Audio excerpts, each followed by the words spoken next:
원전 사고가 난 후쿠시마 지역 농수산물이 도쿄올림픽 선수촌 식탁에 사용될 걸로 알려지면서 논란이 일고 있습니다. 당장 선수들의 건강이 우려되는데 이 얘기 해보도록 하겠습니다. 자, 우리나라 같은 경우에는 이 방사능 물질 오염 우려가 있기 때문에 후쿠시마산 수산물 지금 금지한 상태잖아요.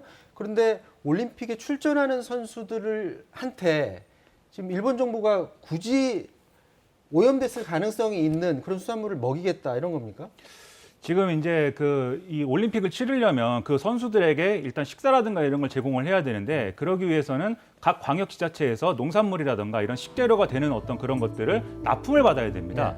근데 일본 정부가 여기에 대해서 답변한 내용을 보면은 47개 도도부현 전체에서 식자재를 이제 납품받겠다라고 얘기를 하고 있거든요. 그렇게 되면 당연히 후쿠시마현도 여기에 이제 포함이 되는 거죠. 실제로 후쿠시마현이 납품하겠다고 이제 제시한 그러한 어떤 물품들을 보면은 뭐 복숭아, 돼지고기, 토마토, 닭고기 등등등 쭉 이렇게 있기 때문에 상당히 많은 어떤 이 식자재들이 다 들어간다 이렇게 볼 수가 있겠는데 일본 정부는 이 식자재들이 안전하다라고 주장하고 있지만 일부 식자재에서 이미 지난해 같은 경우에 지난 4월에도 그렇고요. 일부 이제 방사성 물질이나 이런 것들이 잔류해 있다는 게 어느 정도 드러나기도 했고 그것이 문제가 된 바도 있었거든요.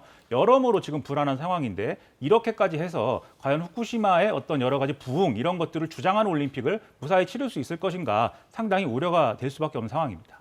자, 그동안 일본은 그 도쿄올림픽 통해서 부흥 올림픽으로 만들겠다 이렇게 공언을 했었는데요. 관련해서 후쿠시마산 생선 그리고 뭐 쌀로 만든 주먹밥 관련해서 홍보 영상을 만들기도 했습니다. 잠깐 영상 보고 와서 말씀 나누도록 하겠습니다.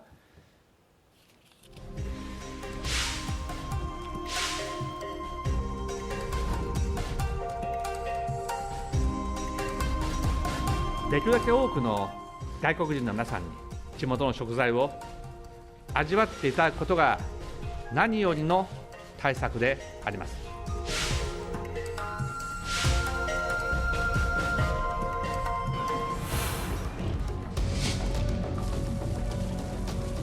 최근 후쿠시마 앞바다에서 잡힌 우럭에서 기준치 이상의 세슘이 원전 사고가 발생한 지 10년이 지났지만 이 일대 수산물의 오염도는 여전히 심각합니다.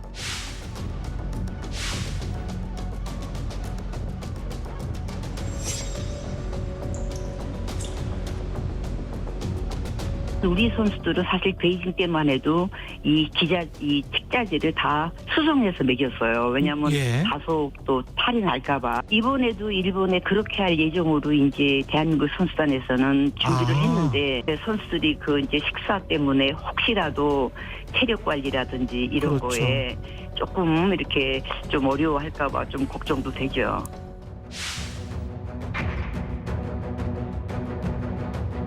もう一度ですね、無観客開催ということをですね、考えていただきたいと思います。医療に圧迫が加わるということはあってはならない。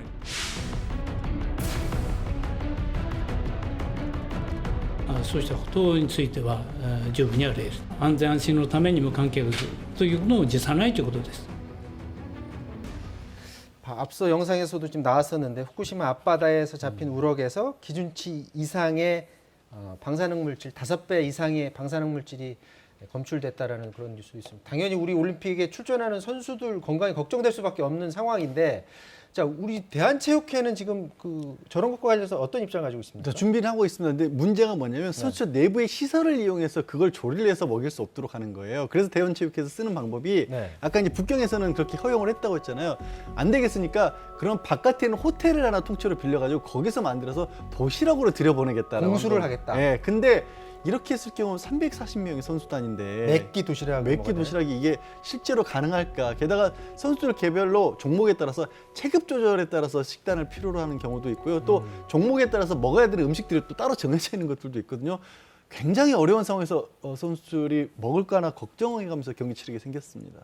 자, 지금 먹을거리도 걱정인데 지금 방역은 제대로 하고 있는지 좀 걱정스러운 뉴스들이 지금 나오고 있습니다. 선수단들이 해외에서 지금 들어오고 있는데 백신 접종 주사를 맞았어요. 맞았는데 2차까지 다 맞아서 문제가 없는 줄 알았는데 나중에 봤더니 델타 변이 바이러스에 감염된 게 확인이 됐는데 그러면 같이 들어온 선수단을 다 같이 관리를 해야 되는데 관리가 제대로 안 됐나 보죠?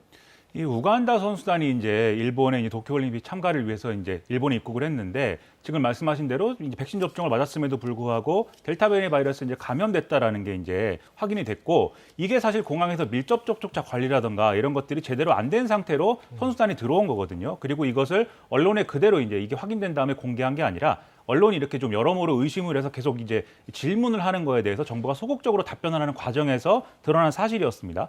그러면 이런 상황이라고 한다면 사실상 방역에 구멍이 있는 상황에서 도쿄올림픽을 좀 관중도 많이 오고 그리고 해외에서 이 선수단 비롯해서 스텝이라든지 이런 사람들 한 7만 명 정도 이번에 들어올 거라고 하는데 이렇게 되면 세계 각국에서 델타 변이 바이러스가 확산되고 있는 상황에서 일본에 다 모여가지고 다시 여기서 감염이 되고 이 사람들이 다시 각국으로 돌아가면서 세계적인 어떤 감염으로 이어질 수 있는 그런 위험성이 있지 않겠습니까? 그래서 지금 본 것처럼 이제 뭐 무관중 경기로 치를 수도 있다 이렇게 얘기를 하고 있지만 그것은 관중의 문제이고 해외에서 들어오는 선수단과 스텝에 대해서 지금 잘 관리가 되고 있지 않다 이런 불안감이 커지고 있기 때문에 일본 내에서도 도쿄올림픽 이대로 치를 수 있는 거냐 계속 목소리가 커질 수밖에 없는 거죠.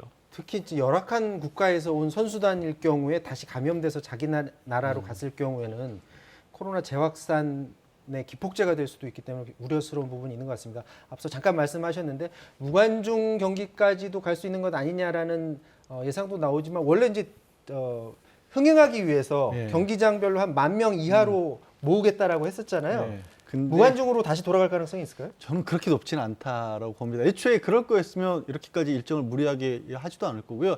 관중이 들어가는 게 단순하게 흥행의 문제가 아니라 관중이 없으면 이게 스포츠 중계라고 할 때 화면 자체, 중계권 자체가 달라지게 되고 그게 많이 어떻게 보면 흥행에 성공을 못하게 되는 거고요. 또 기업 협찬이 스포츠 경기에서 굉장히 중요하거든요. 다른 관중이 없는 상황에서 기업 협찬으로 해서 누군가를 그 안에 들어보내게 되면 오히려 협찬받아 들어오는 이른바 VIP들이 더 이상한 상황에 놓이게 되는 거거든요. 그래서 뭐 이미 스포츠계에서는 저런 식으로 얘기는 하고 있지만 현실 가능성은 떨어진다. 아마 어느 정도 관중을 강행을 할 것이다. 여론은 일본 내에서도 과반수 이상의 일본 국민들도 특히 도쿄도 같은 경우에는 연기도 해야 된다, 관중 없이 해야 된다고 했지만 글쎄 스가 총리가 이걸 받아들일 가능성은 좀 낮아 보입니다. 자, 올림픽 선수들을 건강을 걱정하면서 선수단을 일본에 보내는 상황이 와서는 안 될 것 같습니다. 일본에 더 많은 걸 요구를 하고 또 우리도 나름대로 대책을 더 강구해야 될 것 같습니다. 오늘 여기까지 하도록 하겠습니다. 지금까지 김민하 평론가 양지열 변호사였고요. 저는 내일 다시 찾아뵙겠습니다. 고맙습니다.